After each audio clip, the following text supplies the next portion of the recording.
I need to remove the air conditioning matrix out of the heater unit. And to do that, you've got to take the dash out, and I may have to take out this bar that holds the steering column. I'm not sure yet, I've got to look into that. But this is as far as I've got.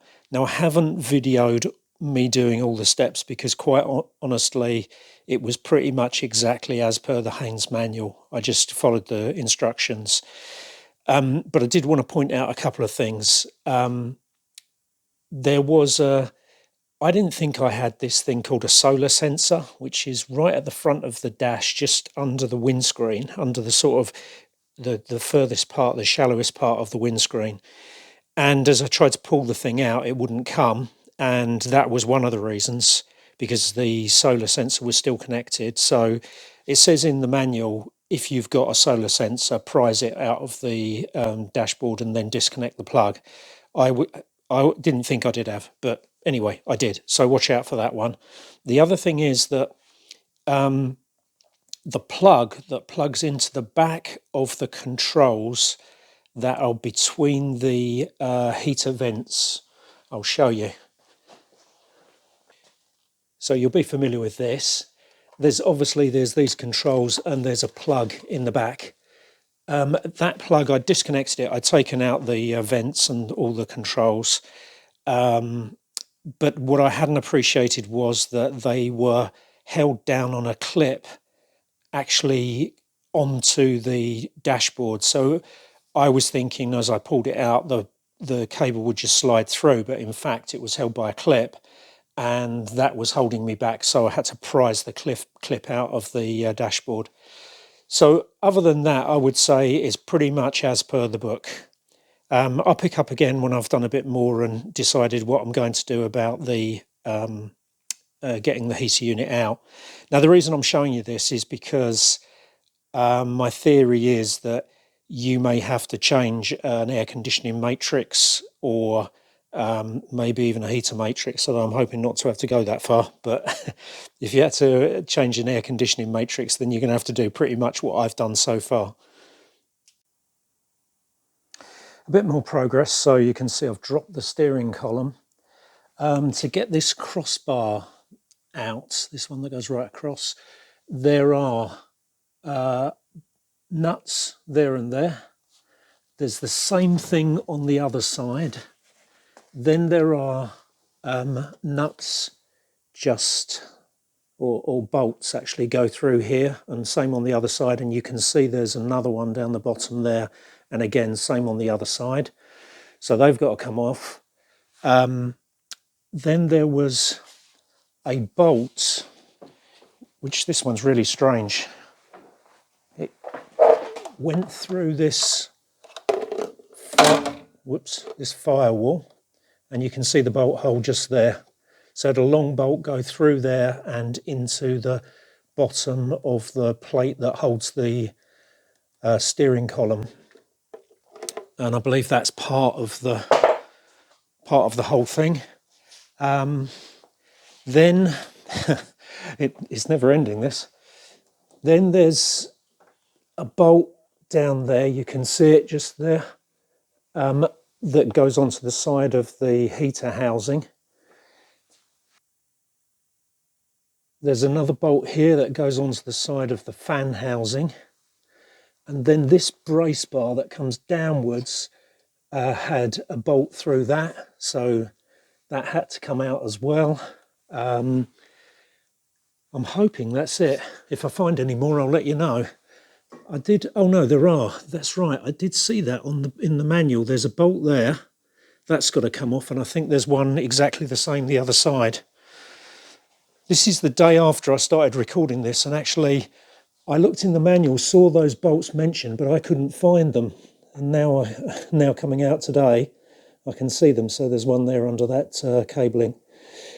So still a fair bit to undo, but I'll keep you posted.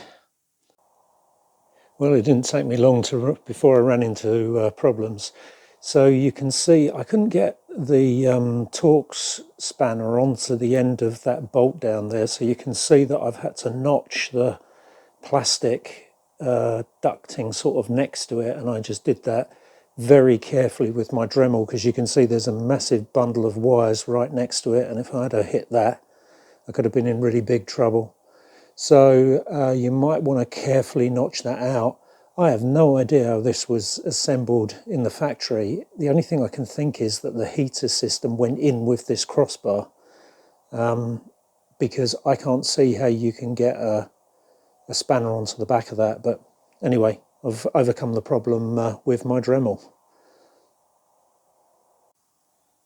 There were no further hidden bolts, but as you can see, something I didn't spot was this here. So we've got a cable tie holding this cable on, which is part of the main wiring loom. I just need to snip through that, and then that's it. It should come out. And there it is in all its glory. If you're doing this on a road car, I would strongly recommend you get a friend to help you get it out, because it's got a lot of sharp bits on it and you could do some real damage to the interior of your car. If you're doing it on a race car, it would still be better if you had a friend to help you get it out. I haven't got any friends, so I had to do this all on my own.